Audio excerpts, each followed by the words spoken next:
Men sizlarga bir qizni hayotini gapirib bermoqchiman. Videoni oxirigacha ko'ring va kommentariyaga o'z fikringizni yozib qoldiring. U qizni aytishi bo'yicha men hozir 21 yoshdaman va 21 yilgacha men qanaqa hayot ko'rganimni Alloh hamda o'zim bilaman.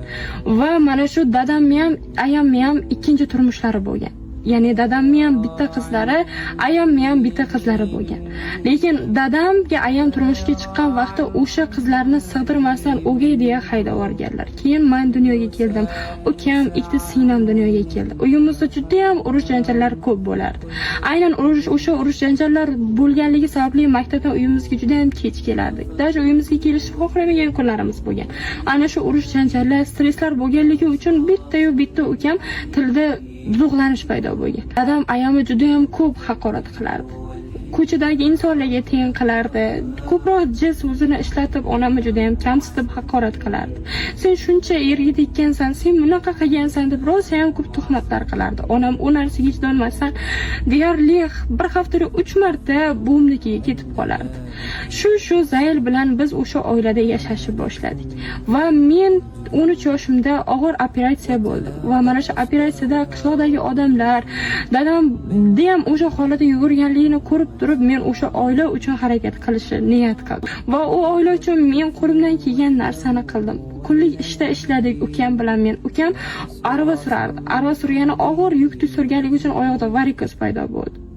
Shu sababli oilada bitta men ta'minotchiga aylandim va o'sha oilani qanday bo'lsa ham yo'qchilikdan olib chiqib ketishga men qaror qildim. Chunki men oilada qiynalib o'sganligim sababli ham ikki singlim qiynalib o'smasligi uchun, yaxshi xonadonga kelin bo'lishligi uchun men harakat qilishni boshladim.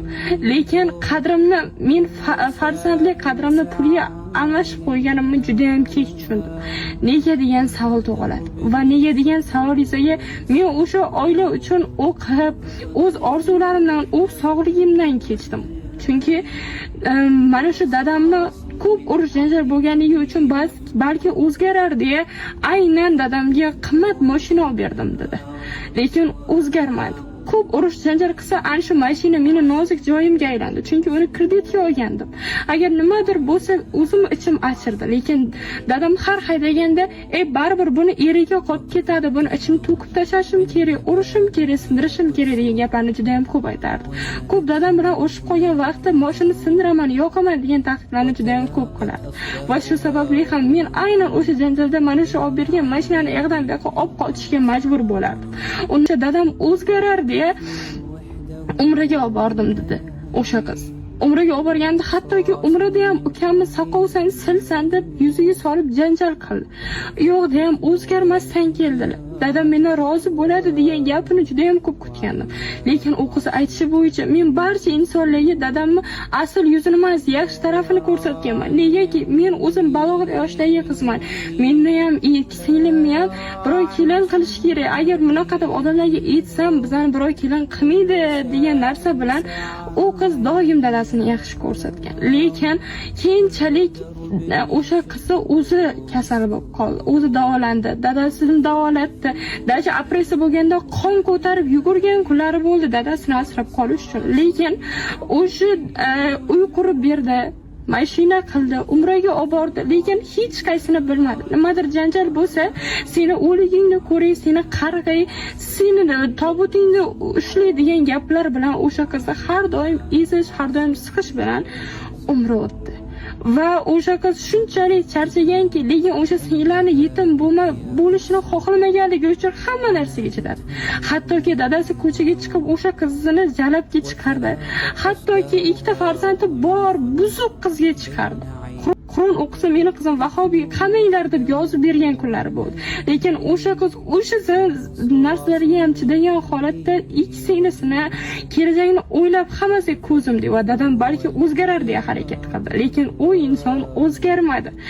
Va yaqinda tug'ilgan kuniga sovg'a olishga puli yetmaganligi uchun 2 million kredit olib, dadamni xursand qilay deb borib dasturxon yozgan, hamma oilani bitta joyga jamlagan. Lekin dadasi oddiy narsa bilan yana urush chiqardi.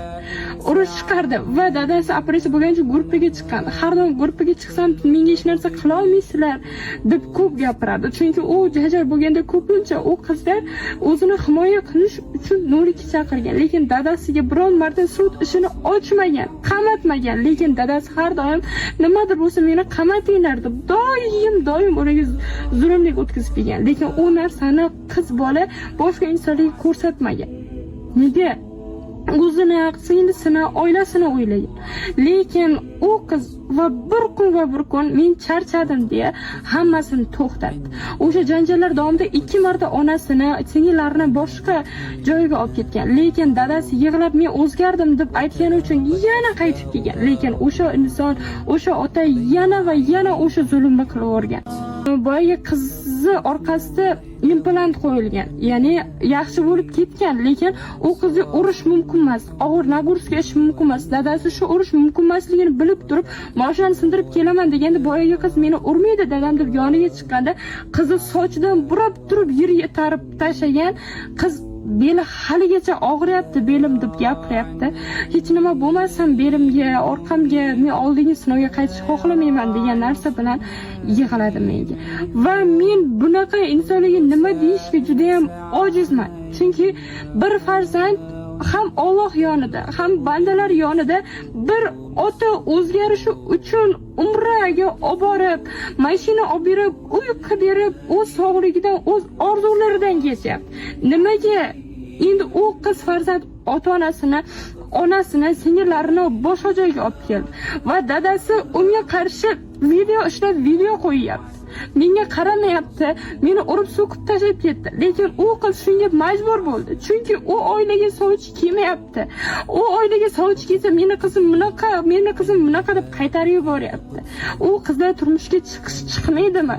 U qizlar oila qurmaydimi degan narsa bilan u qiz juda ham xafa bo'ldi. Va bu hikoyani men eshitib turib ko'zimga yosh keldi. Nimaga bunaqa? Nimaga qiz farzand otaga suyanish kerak emasmi? Shuncha narsani qiz farzand qilyapti, otam o'zgarar deya. Nima uchun o'zgarmayapti? Nima uchun? Haqiqatan ham qiz bola ona bo'lishi kerak, oila qurish kerak. Nima uchun ota shuni o'ylaydigan odam emasmi? Nima uchun o'ylamayapti? Menga uying ham kerak emas, mashinang ham kerak emas, sindiraman, eringga qolib ketadi. O gaplar nima uchun kerak? Endi o'sha qizga aynan sizlar nima maslahat berasiz? Hozir onalarini aynan boshqa joyga olib kelgan. Lekin dadasi meni tashlab ketdi deb boshqa video rolik chiqarib Instagramga uni sindiraman deb uni qarg'ab video qo'ygan. Bunga nima deysizlar?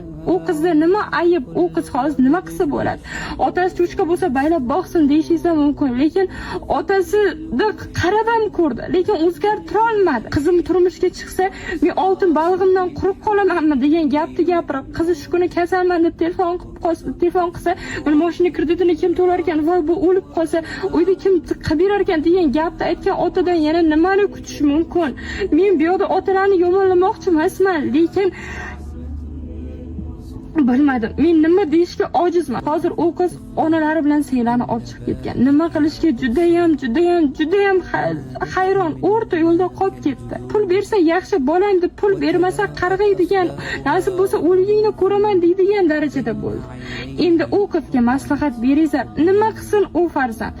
Yana o'sha oilaga, yana o'sha otani oldiga qaytsinmi yo hayotini yana noldan o'zi qursinmi? Nima qilsin? وغابت مزاعم ووعود